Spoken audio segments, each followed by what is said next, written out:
There we go. Hey, how's it going? Good. Is that working? That is working. Awesome. Yeah, gosh dang it. There we go. Hey, how's it? All right, there we go. All right, we're live. Let me set it up. This is Seth Tower, Herd and Friends, a podcast about growing in career, culture, creativity, and life skills. Elizabeth Elkins joins me.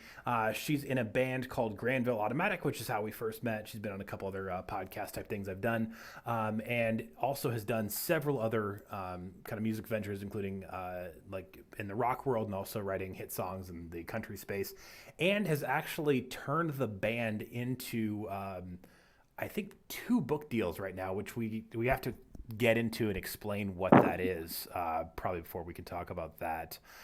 What I think is really fascinating is I didn't realize until I was listening back tonight. So the first Granville Automatic record is 8 years old. Yeah, the band actually officially started in 2010, so we're right at a decade, unbelievably. You know what? I might have actually found you back in 2010. Did you do Day Trotter pretty early on? We did. It might have been 2011 that we did Day Trotter.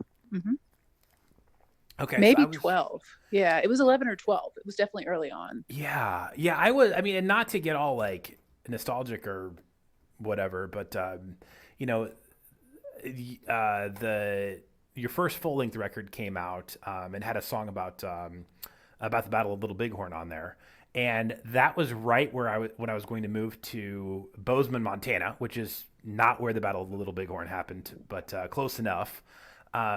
And man, it was one of the most crushing moments of probably the last like 10 years at the time, and it was exactly what should have happened because everything turned out so beautifully. But I flew out there, got a job.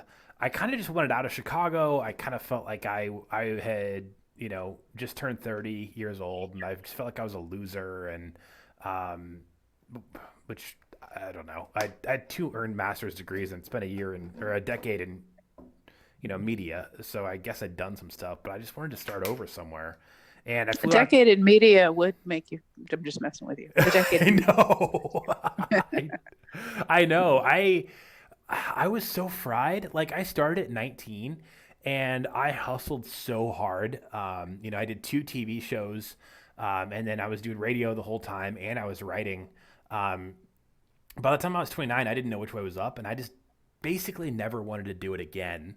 And what I realize now is I'm 37, so when I got on my first country station in Iowa back in 2001, it was pretty much radio, TV, or newspaper. And if I could have kind of peered through the glass and realized that something like this was coming up, um, this probably would have been closer to my dream anyway.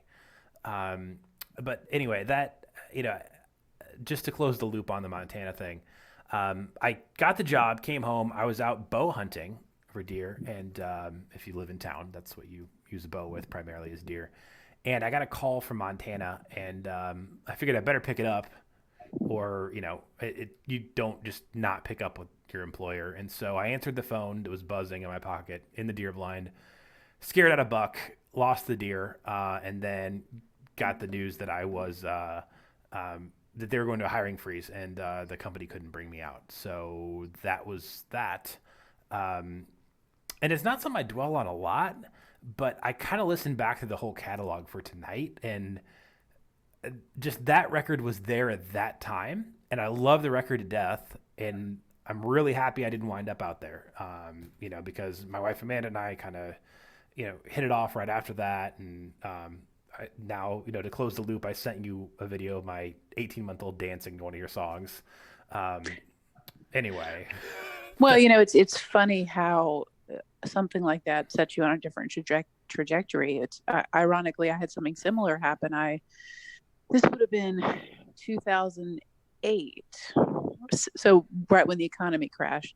I was pretty much being offered a job to do marketing for Gibson Guitars in Nashville when I lived in Atlanta.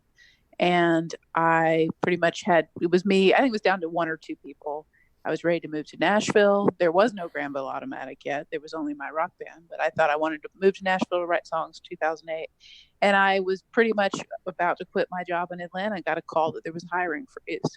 So I didn't move to Nashville, and the next, a year and a half later, Granville Automatic started in Atlanta. So, you never know. At first I thought, well, there goes my chance to move to Nashville, but here I am sitting in my house in Nashville 12 years later. So it all works out the way it's supposed to.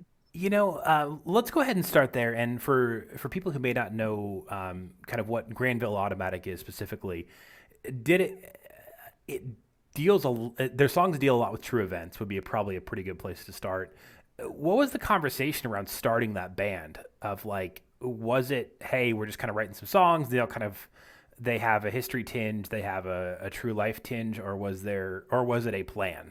Um, It began as just a regular weekly songwriting session between me and Vanessa while my rock band was on hiatus. The bass player was having kids. Um, and, that was a letdown to me because I thought that, my dream was to be a rock star. And we had an intentional discussion about feeling like story songs were disappearing.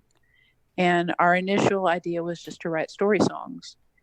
And we wrote for about 6 months once a week and got so many songs. But it was Vanessa's idea. She said, Elizabeth, you're such a history buff. Why don't we start looking at some of those stories? Because I would tell her about what I was reading or whatever. And those stories ended up inspiring songs. It started the very first one. Two kind of happened at the same time. I actually think Blood and Gold, also partially set in Montana. That was potentially the first history song we wrote, and then followed by The Groundskeeper. And I think Comanche might have been third up on that first record. And so then it developed from there. We didn't really intend to make it a band that was always about history. We ended up getting interest in us being the songwriters in residence at an institute in Seaside, Florida. And to do that, you have to come up with an idea for a project. And that's where the second record kind of came into play with the Civil War concept. It was a project we actually, did a residency to write. And then that kind of led to all these. We have so many records written we haven't put out yet that I really hope we get to, all these different concepts. And some of them are I think they're lost stories, almost more than history, which, history can be last week. yeah. But they are lost stories that are sort of floating in the air around us and that we can sort of resonate emotionally with either one of us or both of us at the time. So, yeah, it was intentional to tell stories. The history sort of evolved from that point. Yeah. And, when I first found you, there is a thing in Nashville where you kind of try a lot of different bands to see what's going to go. I honestly just thought you guys were too good because I have, I guess, I'm pretty strong in my taste. And I get worried whenever I really like something. I was like, oh man, if I like it this much, maybe it's just not going to hit. I mean, I thank God I was wrong. Um, that's a weird thing to say. But it's, a guy I know had described it well as like music for different moments. And a lot of records I spend a lot of time with are probably things that I kind of listen alone and go pretty kind of deeply internal on. You also do a Mhm. really good job of writing music for a different moment where you've had some kind of hit singles and on the country charts, and you kind of did the band thing for a while where you were the group you were in actually charted, right? When you were doing the four piece. Oh, with Mama's Blue Dress / Farewell Angelina. Yeah. Yeah, and when it became Farewell Angelina, it charted in the 80s. I think we were on a pretty long radio tour. So yeah, we didn't go like Billboard charting, like official charting, but Both or multiples of those things. And you kind of did you did the regular college route, right? It's not like you hit the road when you're 18 years old and just, we're just like, no, I kind of did it. I did it in a weird way. I went to college so I could play music. Um, I mean, I always wanted to. Enjoy education.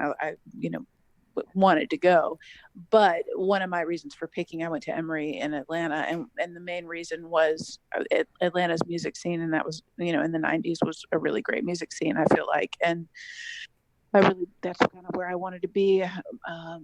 And then I thought, well, I've graduated. Do I want to get a job? No, I still want to be a musician. So I applied to grad schools so I could get like a stipend and, go to class 10 hours a week and make music the rest of the time. So I stayed in school as long as possible so I could make music, ironically. Okay. Um, and then your first band did, um, you know, did well, and then it would just kind of hit pause because of just because of life, right? Were you, Yeah, the Swear was my technically second band, but the okay. longtime rock band I had in Atlanta. And ironically, we're about to put out a new record after 7 years. We just went in the studio over Christmas, and I'm actually very proud of how it came out. It's the original rhythm section of the band. But yeah, it was one of those things where I felt like we got really close. We showcased for labels in New York. We played South by a bunch and CMJ and played the Whiskey in LA and had just a lot of really cool things happen. And paused because everybody goes their separate ways. People have families, and that's kind of that in that pause. It's almost like being in a relationship. You guys take a break a little bit, and then another person shows up this morning. Oh, sparkly and new. Let's go write country songs. So yeah. So if it weren't the pause in that band, and the band's kind of continued. We actually were out on the road with Skid Row a couple of years ago for a few dates. But yeah, it is definitely had that band, plenty of band adventures in different formations of different bands for sure. Yeah, I kind of want to let's take that moment to dive into kind of the career part of this discussion. Sure. So with the Swear, this was kind of mid aughts. That's kind of when you guys really hit your stride, right? Like mid 2000s. Yeah, 2005 to 10 was probably where we were really at our peak. Okay, and the way you made money to like buy gas and God willing, pay your bills and everything. Still physical CD sales. I don't know how much that was retail, and then merch on the road, right? Well, I had a day job the whole time. Did you? Okay. Half the band. Oh, well, half the band. Everybody had some sort of job. Yeah, I mean, we decided to be busy touring in 2008 when gas was $4.50 a gallon. I mean, there was no making money in that band at all. A little bit on some sync placements and TV shows using our songs, which we had a lot of luck with. But no, it was a passion project for everybody for sure. Yeah. But second record we had an investor who put a good bit of money in it and allowed us, and so I feel like I kind of wish there were a way for. I mean, labels are investors for bands, but to really get somewhere, you almost do have to have, pretty solid funding behind you for a lot of reasons. But no, we all worked. I worked in marketing the whole time. Oh, dang. Mm-hmm. I didn't realize that. So you moved to Nashville because you're a military brat, so you kind of grew up all over, right? Yeah, all over the place for sure. No, I cashed out my retirement fund to move here. I paid the government half of it, which we won't get into that discussion. Yeah. But the other half gave me enough to live on minimally for a year. And it was a very tough decision. I quit my job, put that money in the bank, paid the government. It's more than what it kept. And then with a month of money left, like I was already starting to look for new jobs, figure out was I going back to Atlanta, what I was going to I ended up getting a song cut by Billy Currington, who's a mainstream country artist, which led to a publishing deal at BMG for 2 years, which ironically paid about what my day job did. So I was able to keep, the dream stayed alive there for a couple more years. So I think, I look at Nashville, there's a couple different ways people are able to do music, but there's generally another sense of income coming from somewhere behind everybody, or they're at a point where they are making, until recently, making money on the road, which is where you make most of it. Yeah. Yeah. I guess I didn't realize that you had so much corporate experience, in that vein. By the way, that's one thing I don't get, because, I've done a good bit of writing about film and TV and, been in LA and a decent amount of connections and stuff. I just usually don't get why everybody or most people that go to do music or film or something like that, and they take off to Nashville, New York, LA, it's always like, well, I'm going to move out there and, I guess I'll just work at a coffee shop or be, a server or whatever. And, but, they have this romantic idea that like, well, then my dream will come true. I'm like, well, why don't you just go be a welder? Like it's maybe not as like glamorous of a story, but become an electrician. Like there's so many ways to maybe do shift work, or something like that. That or, become a nurse, that would work around the whole music thing, Sure. or audition thing. And I don't know. It's just like there's almost like the glamour in I'm going for the minimum wage thing, and I'm guessing that Yeah, what that's happened a with the band is partially because you had this corporate background to be able to know how to work it. I think somewhat, and I think the bass player Kevin, who's really a huge creative part of that band. He works in marketing too, and the drummer Kent, longtime part. He's always been a professional musician. He actually plays for Christian Bush now, and he moved into the country world a little too. But um, yeah, it was definitely. I feel like everybody brought their skills in, and that honestly is the same. I think in any good working band, I think it was true even in Farewell Angelina. Everyone had a skill set they kind of brought in outside of music to the band, whether that was a marketing side or a video editing side, or you know I think that's important for sure. But yeah, no, a fear to me is, and I think 2 points that I thought of while you were talking. One is that it is dangerous, and I think Elizabeth Gilbert in her most recent book talks about this. It is dangerous to make your passion feel like it has to pay for you too, which is hard. Like if I'm telling songwriting all the time, songwriting, you must pay my bills. There's so much pressure at that point. So I think trying to be creative and think of ways to have income that aren't necessarily the coffee shops or the bars, or sometimes they are. I mean, I have friends that are bartenders in Nashville, and when Nashville's cooking on all cylinders, they're making 6-7 grand a month. I mean, Yeah. they're doing better than most corporate jobs unless you're, higher up. So I think that, yeah, you have to be creative and have multiple sources of incomes, or you marry well, which a lot of people do in Nashville too. Yeah, that's strategic. So Yeah, that I have not read that. I haven't read that. Maybe I had to look that up, but that's pretty fascinating because I would tell you that you know, like after the first few rounds of getting to do the major market radio stuff, which I try not to name drop, but you kind of get to interview like the really big A-listers that you hope people from high school see on social media if you're honest in your sure. 20s. um, and after like I don't know, after you've been backstage a couple times, or you gotten in my world, you've gotten introduced a band at House of Blues or something like that. Like it's not really that cool. And honestly, the same thing kind of goes with the whole interview thing. Doing morning radio is pretty restrictive of like what you can actually get in there. Mhm. And in a lot of ways, like this is what I was always looking for. It just had to be invented basically first. And I think I make better stuff now. And whether or not, like, I guess the raw numbers ever get there, isn't as big a deal to me because the fact that the I had a lot of people who were kind of tuning in and out of what I was doing for years, and the fact that people will actually sit and pay attention to this dang thing um, is I just find to be a lot cooler. And the way that gets funded is the fact that I work in corporate marketing and I did really big corporation marketing stuff all day. And that's the reason we have a house and like that I'm able to sit down and do this in the evenings because I don't have to go work at Starbucks.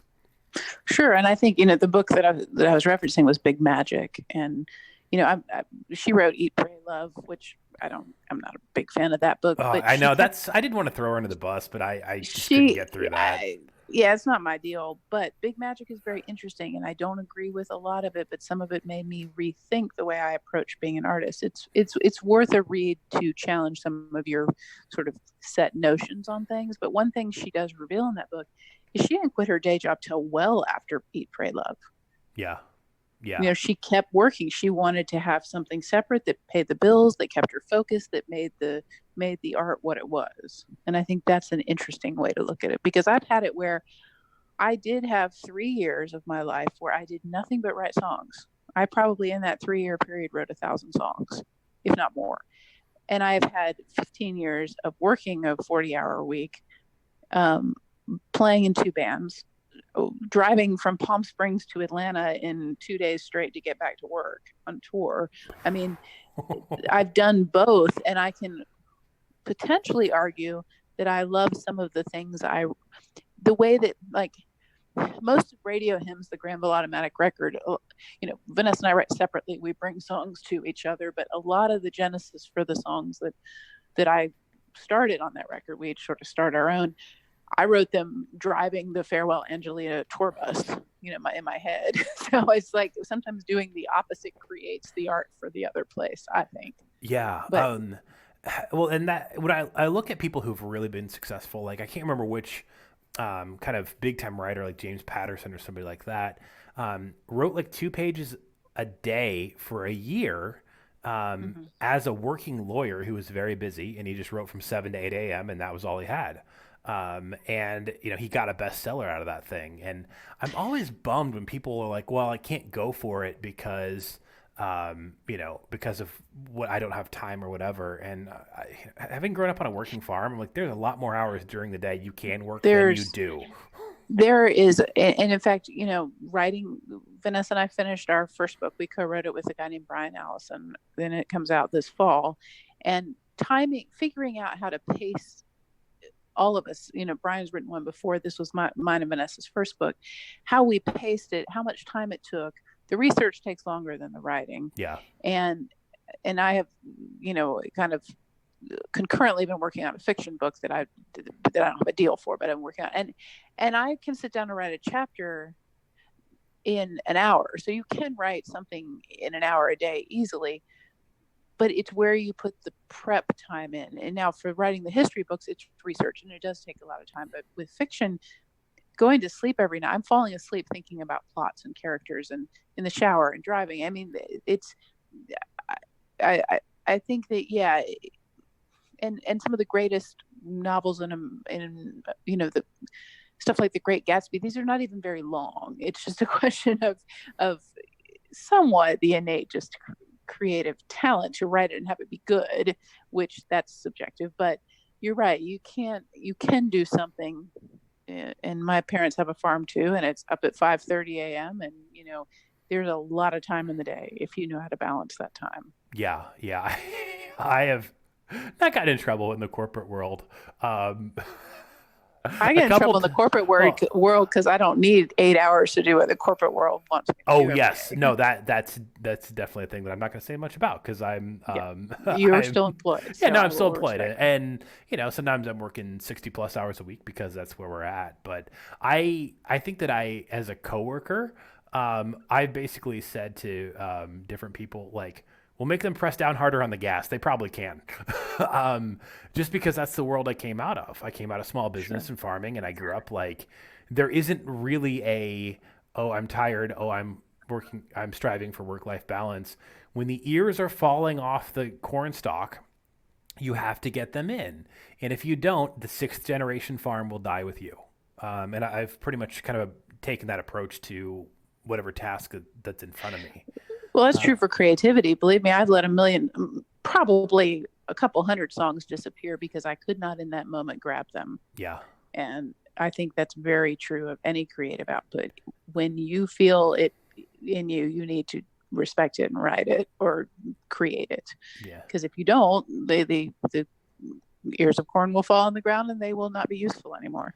So you're managing multiple projects here. So the Swear is, like you said, probably more of a passion project than like the main thing at this point, right? Doing the rock thing. Well, yeah, and I had to really accept that when I turned 30. I mean, you can hold on to thinking you're going to be a woman in mainstream music until about then, and then you have to figure out, okay, what are the alternatives here? So let's come back to that because I do want to get into that. But on the with managing all this stuff, people think that talent is so rare, and I've actually found that the number of people that I know that probably could have been wildly successful that aren't, it's a lot. I even think back to I played college basketball briefly. My best friend that year might have gone to the NBA if he could have just not drank a lot of Long Island iced teas and gotten bar fights. Yes, a talent is probably the smallest percentage of what gets you to success. Yeah, I think. I've heard really good demos from people who are just like just used to hand me back when you would hand CDs to the DJ. Hmm. And 99% of the time I was like, I don't really think you're there. And honestly, the two or three times I said, I think you're there, I would give this to someone.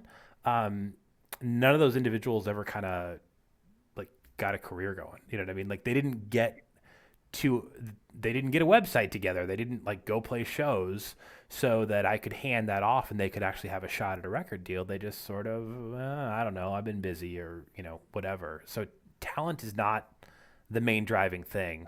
You have to manage yourself. You have to manage several projects and you have to manage yourself. So what does that look like for you? Well, it's looked very different over the last 8 weeks, obviously, and I think it's weirdly more challenging now that we're not leaving the house. Um, Man, but on just a non-quarantine question, I think for me, there's always been a bottom line that songwriting is the main focus. Now, weirdly, that shifted to book writing a little in the last year, which is a somewhat unexpected twist, but actually comes full circle to where I thought I would be when I was 17, 18 years old. I would have thought I would have been a fiction writer, but I discovered songwriting about that time. Yeah. So for me, I manage. I'm a to-do list person. I have to stay extraordinarily busy. I struggle. Even my manager today in an email said, "Why don't you just stall for a couple days? Wait, you don't like to stall." I can't do it. I'm like, I've got an email I need to send back. Can you not get me an answer? And of course, she's like, God, settle down. Because I just like to always be moving forward and just keeping running lists of next step, next step, next step. Um, and it's a little weird, I think, when you get to Nashville because, and we're fortunate having a publishing deal with a major company because then you've reached a pinnacle of what you wanted. You got that dream job. So what you forget, and I think is interesting about Nashville, is you have that dream job, and they last 1, 2, 3, 4, 5 years, and then you lose it, Yeah. and then you're back looking for one again. So this sort of, I've always seen things as a constantly going up the hill. I'm going to keep to the next level, next level, next level. But I think in Nashville, you deal a little bit with the Sisyphus thing where the rock rolls back on you a little bit and you're trying to get back to where you were. Um, so I think for me, it's just always trying to reach some goal of some kind and stay on task. And I'm always the kind of the business person in the band I'm in. So I don't really think about it too much other than it's just, I think, somewhat a part of my natural personality to stay super organized and on task. Which, some people would argue, oh, well, you're not a true creative. And some people would argue, oh, well, good, you've got the 90% hard work and you that a lot of creatives don't have. So it's definitely a fine balance. Yeah. Well, and if you can learn to do that in an environment where, quite frankly, people aren't, might as well cut down on my network here just a bit. You know, I think when you're 19 years old and you're getting to meet people for the first time and you're like running into Tim McGraw in elevators and stuff like that. Um, People in an entertainment town, you look at them of like they must be so brilliant to where they've gotten to. And once I got on the other side of things, I realized that quite frankly, a lot of people who work for record labels in particular could not hack it in the corporate world because, quite frankly, because they just don't stay on task. Well, you've just described Nashville in a nutshell. I mean, I'm so used to moving at a certain pace, and this town moves slowly. It's very laid back. People don't like getting stuff done. It's let's go have a drink and chill out, and we'll get to that later. And when we signed our BMG deal, I called an attorney who'd helped me with the swear before, and I said, I want to get this thing done. My money runs out June 30th. It was Yeah. like June 12th. And he goes, what? I said, why is that hard?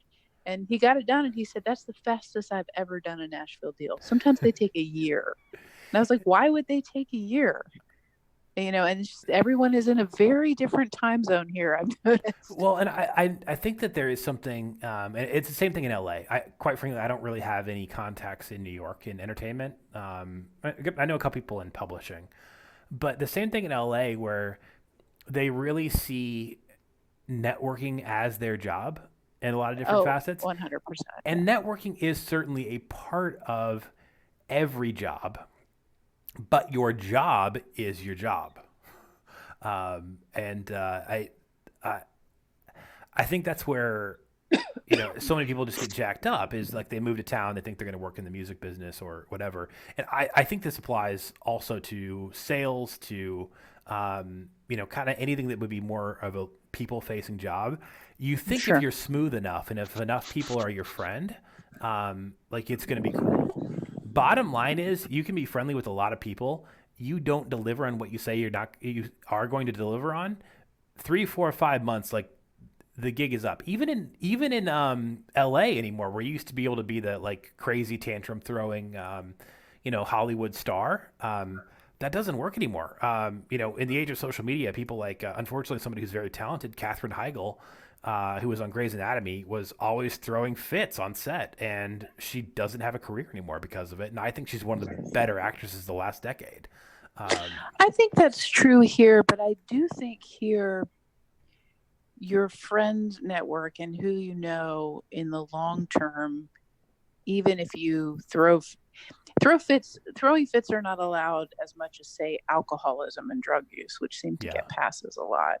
Um, but I do feel like here networking is by far king, and it's like it's odd. I haven't quite figured out how it works here, but it is different than I mean, New York obviously is super lightning fast pace. My experience up there was much more like my Atlanta music scene experience, but it's something very different about the way Music Row operates, and I think and we touch on that a little bit in the book, just how this is such a small group. It's such a who you know group, and it's definitely different because of its size and its just importance on the hang, almost more than I've ever seen.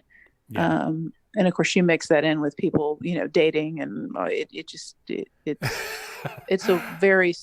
just fascinating. But I think it's consistently stories since the beginning of Music Row are pretty consistent. Yeah, well, But it's funny with Nashville, and you and I were kind of having this discussion earlier. That I mean, honestly, the reason I don't live there right now, my wife and I didn't kind of work too hard at moving there when we were leaving Chicago was just cost of living and infrastructure, like how long it takes to get places and stuff. Nashville has exploded in growth and doubled or tripled in size probably since when I first went there in like '02. Um, mhm. and yet it's still a very small town in the entertainment business, which is funny, and it does take a lot of intelligence to be able to successfully navigate that. And I mean that's the same in any industry. I'm certainly not saying it that don't do the people thing. I'm saying that that's not the only thing. A lot of times, people who are good at that will absolutely quadruple down on their strengths and just go to a lot of social events and think that whatever their career is going to go. And that's definitely not all of it. You mentioned being a woman and hitting 30 and realizing like you probably didn't have a shot. Um, I do think this is interesting as a songwriter, and me coming out of starting my career in country radio where and women were still absolutely superstars, maybe more than half the playlists. I started in '01, and man, that got weird. Like it got weird fast that you got all these labels that are like, oh, we're not going to play more than like 25% female artists. And the last thing I want to see happen is that like there's some sort of like ratio of like, well, it has to be exactly 50-50. It's like, no, it's a song driven medium. But there's a handful of consultants that came in and just said people who listen to country radio don't like female artists. Um, and if we're taking this from a career angle, like, what do you do with that? Well, I mean, the last 2 week number ones have been female artists, which is kind of cool. Oh, Things have they? seem to be shifting. Yeah, Ingrid Andress had one, and I've just blanked. Gabby Barnett had one the week prior, and the Ingrid song is great. More Hearts Than Mine is a really great song. Gosh, dang it, that's one of my favorites this year. Yeah, really, really strong writing. It's weird because I got, you know, my first trip to Nashville ever. I was still a teenager, but it was in the mid '90s, and came to play the Bluebird, and it was downtown was so run down and dangerous, and then I didn't really come here much except when the Swear would come up and play Exit In, or the Rutledge or something in the early 2000s. But coming here, really seriously starting to focus on songwriting around 2010. By that point, yeah, there weren't many women, but ironically, I don't know that the problem is about female artists. The problem to me lies in the fact that there's not enough female songwriters. Every publishing company seems to have one. Oh, well, they've already got theirs, so you might as well not even go talk to them. Now, if that's a function of maybe the girls don't have the songs, but I know they do because I've written with a lot of them that have incredible songs. So there, to me, if you look at the percentage of female hit songwriters, it's tiny. So I think there's almost, and who are we, when I go to a writing room, until recently, I always wrote for guys because that's who you would pitch to. BMG, in 2 years, I might have done 10 songs for women and the rest were all guy songs. So I think I wish there were just more female songwriters. I wish it wasn't like every publishing company had like one. That's where I see the weirdest. Like you could look at some of the smaller publishing companies and they have 10 writers and one's a girl. And I don't know where that started or why that's happening. There's obviously great, there's people like Gretchen Peters and Liz Rose and Hillary Lindsay and Nicole Gallion and some very successful female writers, but it just feels like there's just a weird thing about being a female songwriter that I feel it more there than the artist thing, honestly. Even in the rock world, it was like, oh, you guys are a girl band. Oh, you play guitar. It's like, I just don't even care. I don't let it bug me anymore. I don't think about it. But in the writing thing, I definitely sense it because there's definitely male writers that don't want to write with female. I don't want a woman writer in the room. I don't want to write that with a girl. There's the kind of that good old boy thing here a lot. Yeah. So I definitely sense it. Whereas, that was kind of new coming from a little bit more East Coast city, and then coming into this, which I think is a very southern Midwestern city. It was a little that still bugs me. It's kind of after not really ever feeling like I dealt with that in the music community in LA or New York or Atlanta, other than I'd wheel in a Marshall amp and they'd be like, oh, whose girlfriend are you wheeling that amp? And I'm like, I'm going to play the Marshall half stack, and then by the end of the night, the sound guy's like, oh, it's just cool. But so other than that, I didn't think about it. But here, as a female writer, I feel like it's just kind of like a dark cloud you can sense for sure. Yeah. Growing up so ingrained in country music that it's not an exaggeration that, honestly, like Merle Haggard and Loretta Lynn, I thought those were bigger artists than the Beatles when I was a kid. Because I didn't really have a lot of exposure to the Beatles, and I had a lot of exposure to those two artists and Johnny Cash and that era, kind of the 50s through 90s. Country music led in kind of a woman perspective voice, like over all other genres, I would say. And it's just like I haven't been in this thing for a long time, but it's like, what did you guys do when I left? Yeah, I don't know what I've actually had that discussion with a couple people. Why, how, when, and why it shifted, and I don't know. I mean, sometimes it may just have to do with what. The other thing is, like, I feel like for a while there were just no female artists. The age kept getting younger, the image kept getting more pop, and maybe for a while there weren't artists that you knew what they had to say, and now I think they're definitely like.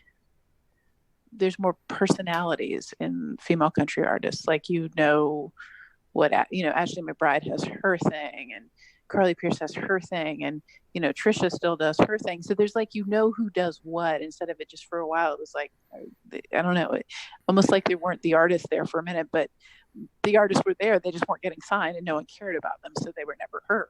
They were great, but they just never got a deal.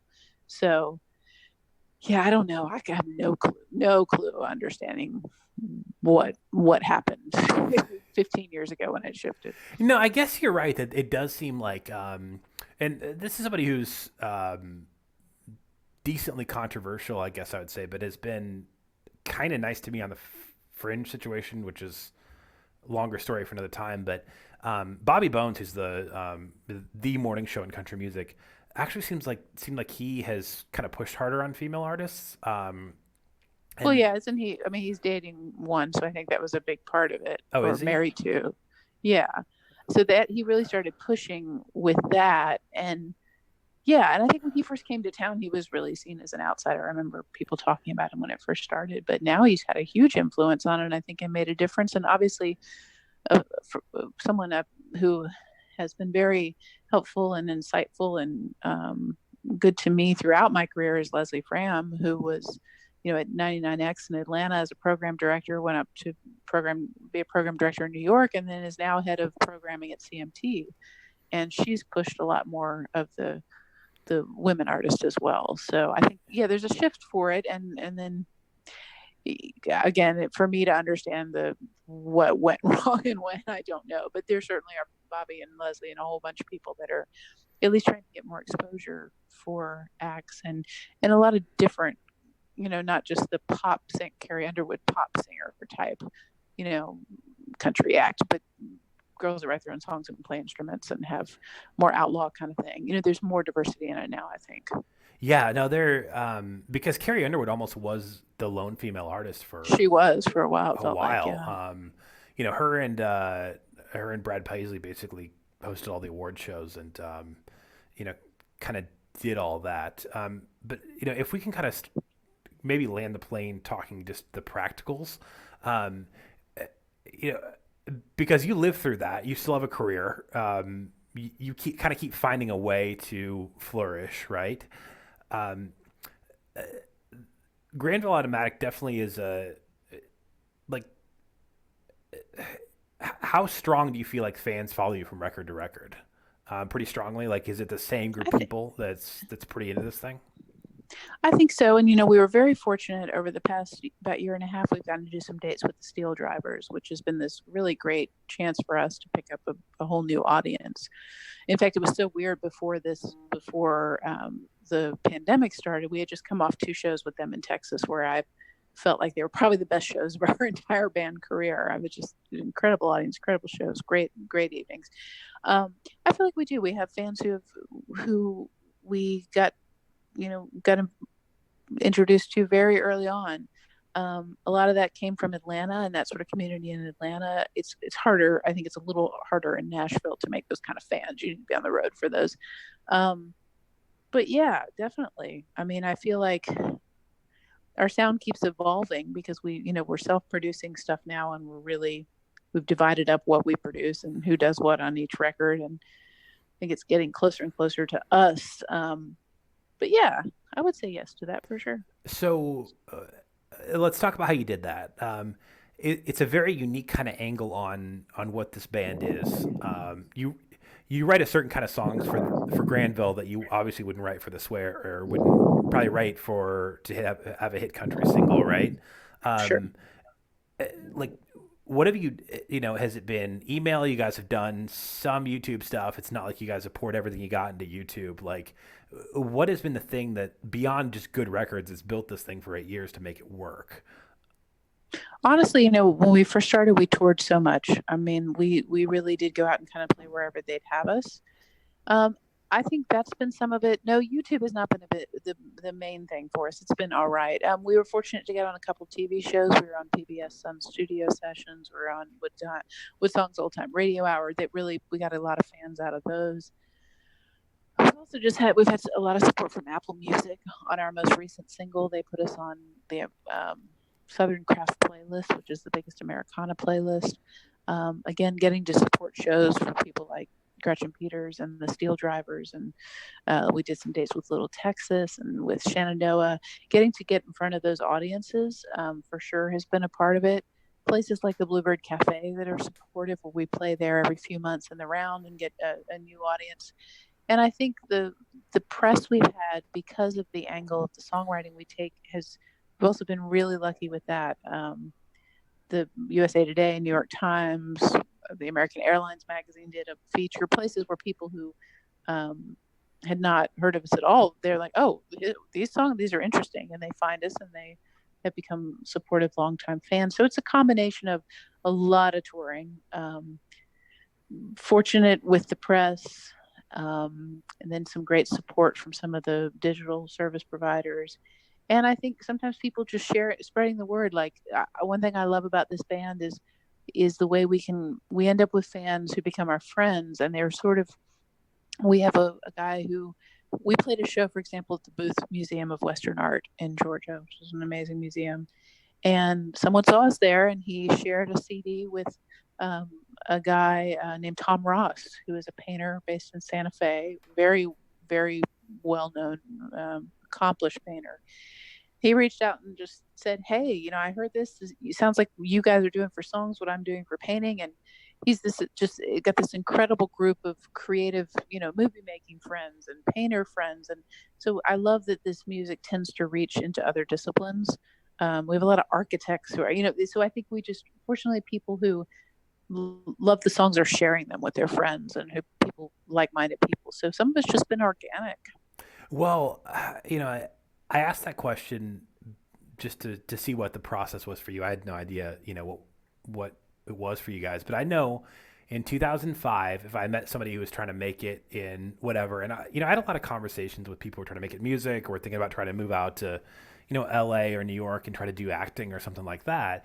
And what they wanted me to tell them, because I was in I guess, position of influence at the time, is you're really good. I'm going to take this and I'm going to give this to somebody, and they're going to do the rest, right? Like, it's going to be easy. You're so good. If the right person just heard you or saw you, it's going to be easy. And I talked to a lot of 19-year-old kids into going to college, because before I would even listen to something they played, I would just be like, "What's your T-shirt margin? Do you have any relationship with venue owners? Can you stick this out for 5 years with a full-time job before you ever think about going full-time? Can you save up money when it's tough so that you can buy a bigger vehicle or a bus eventually?" And some of them got pretty upset with me that I would even kind of push them that direction or ask the questions. What the 2015 to 2020 version of that has been is, oh man, if we can just get a YouTube video with 2 million views, the rest of it'll work. And If we could just get on that playlist, yeah. yeah, For sure. you know, the bottom line is that a big splash of exposure really doesn't mean that much. And my gosh, we've had these competition shows for 20 years now, and 99.9% of the people, even if they do go on to be successful, don't get it because they were on the show. And people who win, I mean, don't like. Try to think about the early American Idol winners, like Ruben, somebody, Francesca, somebody. I think Carrie Underwood. Oh, she did it. Yeah. And Carrie won and Kelly Clarkson won. So the first few years, I think there are Chris Daughtry. There's some that are David Cook, people that still have pretty significant careers. But lately, I guess Kelly Pickler too. So there's a handful from Idol, but The Voice has been not had that kind of level of success, I don't think. That's a weird one, because they've asked like established Americana artists who are probably making pretty good livings to come on. It's like, this is your big break. And I think they asked Chris Stapleton early on, who I think has had the best-selling country record of the decade, if I'm not mistaken. Mm-hmm. They asked Jason Isbell to come on.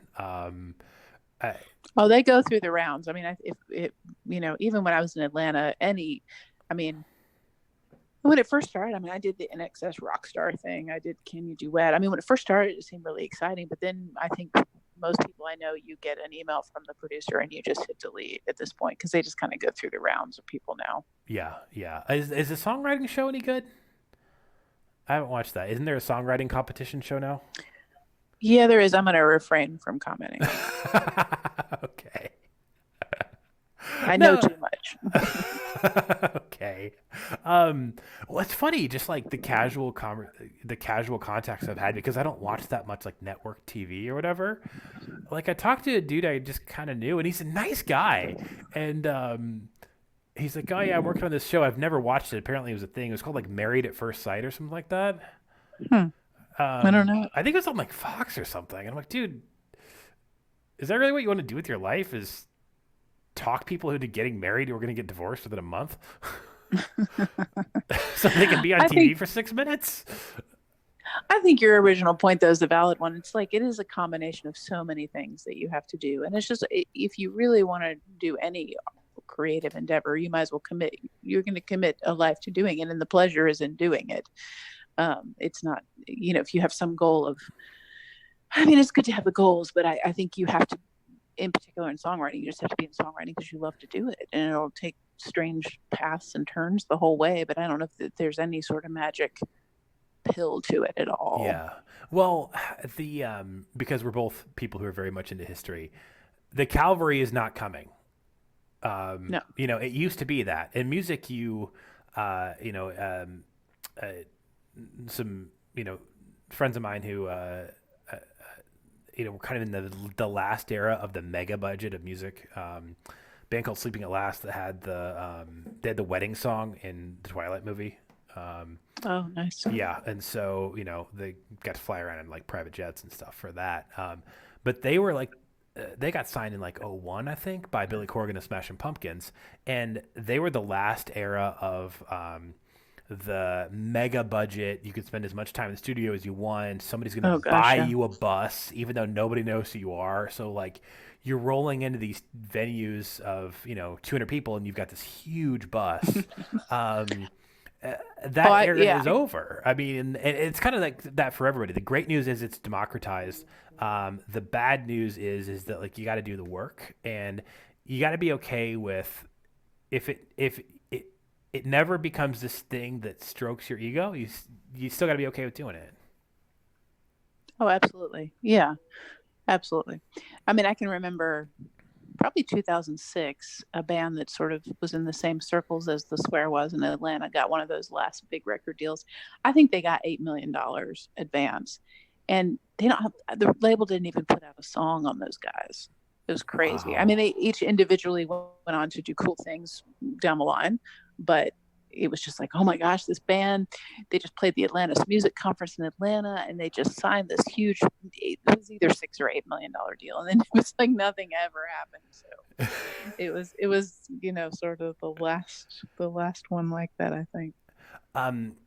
Let's, cause we talked about an hour, let's just hit on, man, I mean, if we ever get out of this thing and get back into the world, are you touring you as a band? This is pretty interesting. Is it as a band, technically the book is coming out under the sort of the band umbrella, if you will? The book is coming out with 3 authors, and that's me and Vanessa, and it lists us as the band, and then our co-writer, Brian Allison. Okay. So the book will come out, where the back cover says Granville Automatic, but I think we decided to list since we each wrote it separate chapters, we each list our names as the writers. So, and we just signed a second book deal with the same press, same publisher, to write this, basically the sequel to it, okay. Which would be out in 2022. So the book is called The Hidden History of Music Row.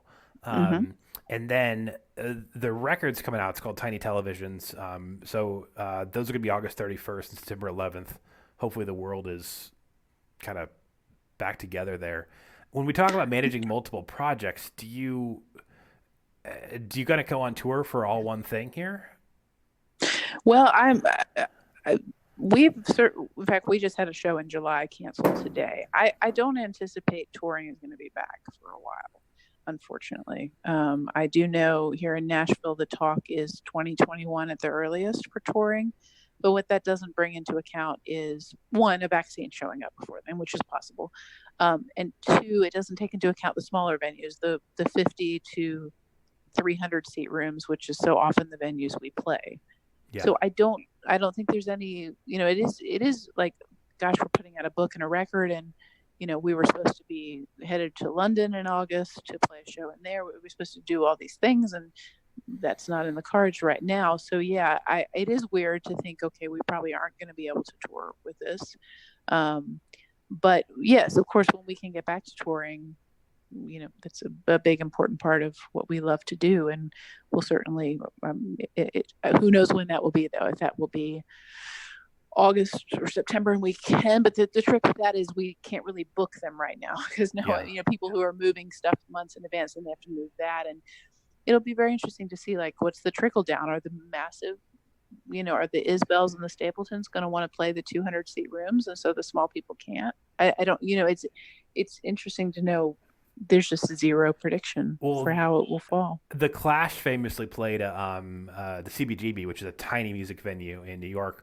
They played it 17 nights in a row. And so I Hmm. almost wonder if some of these big artists are going to do like the kind of musical theater route where it's like they go to a town for 3 weeks. Um, I wonder if that's not what's going to happen, and tickets will become very pricey. yeah, But then what does that do to those of us that tour those size rooms?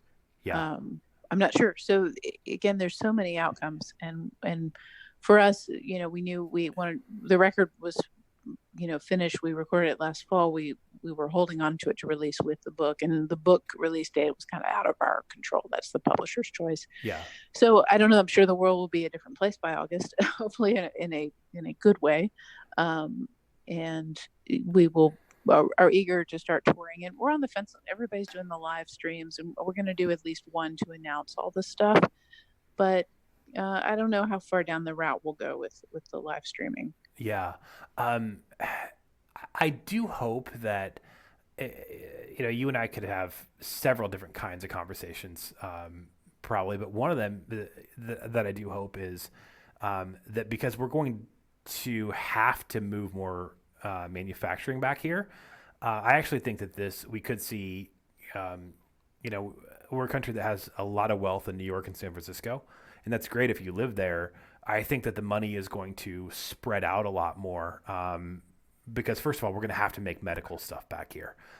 China is not allowed 3M to release medical masks, personal protective equipment for medical staff. They just haven't allowed them to leave the country. Like, well, I know you're an American company, but we need them over here. So sorry, we're just going to keep Sure. them. Um, I wonder if there is not a springboard off of this. The fact that we lost the ability to go to a show, we lost the ability to go to a baseball game, that doesn't drive more activity when we come out of this thing, and maybe shift mindsets of these unique live experiences, that we more highly value them. That may be overly I optimistic, but I think so. I think people really do miss sports and entertainment, and those will be probably the last two things to come back at the level where they were. yeah, So I like to be hopeful about that too. I hope that people will, think of it, to take it less for granted, maybe. yeah, uh, I hope so. Yeah, and I hope that there's, Nashville has a very complicated plan for reopening, and I think music comes back in phase three, with social distancing in bars and stuff. So we'll see how it all unfurls.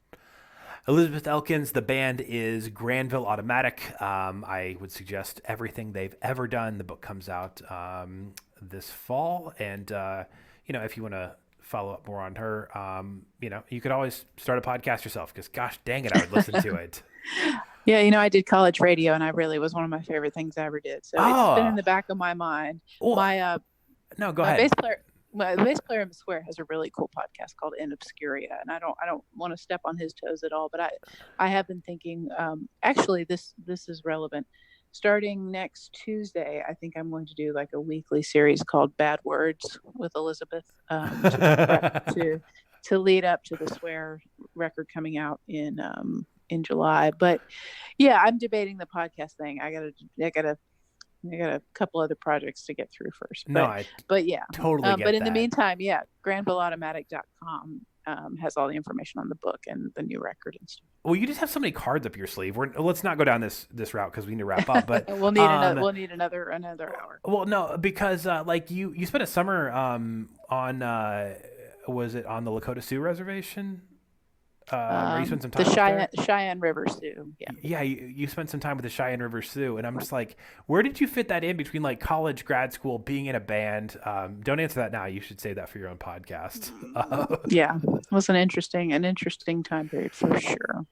Most people just don't have that many varied things to talk about, and the kind of people who are pretty obsessed with your records, like me, I think would want to hear them. So, just saying, as a fan, that'd be cool. Well, it's good to talk to you again, and I hope we'll do it again, maybe in the fall when the record comes out. Yeah, yeah. I don't know if St. Louis has kind of been a place you've played traditionally. So I almost drove down here one time, actually, before we ever met, for a show, and it just kind of didn't work schedule wise, from Chicago. But oddly enough, I have never seen you live, and I don't think you've ever actually been within 3 hours, even though you played a lot. Since we've met, you've never been within 3 hours. So, We play up there in wait, that's Kansas City Knuckleheads. I was thinking that was St. Louis. Yeah, we keep trying to get a show at the Sheldon. We hopefully that will happen at some point in the future. So we're well overdue. I love St. Louis. okay. Well, I am 6'6". I can go stuff somebody in a garbage can and threaten them if that'll help. So. Perfect. You can help us help us load the gear out after the show. All right, Elizabeth Elkins. The band is Granville Automatic, and the book comes out this fall, and maybe she'll come back and talk to us then. This has been Seth Tower, Heard and Friends, and whatever. There's some other stuff I'll do later. Not a good outro, but it was fun.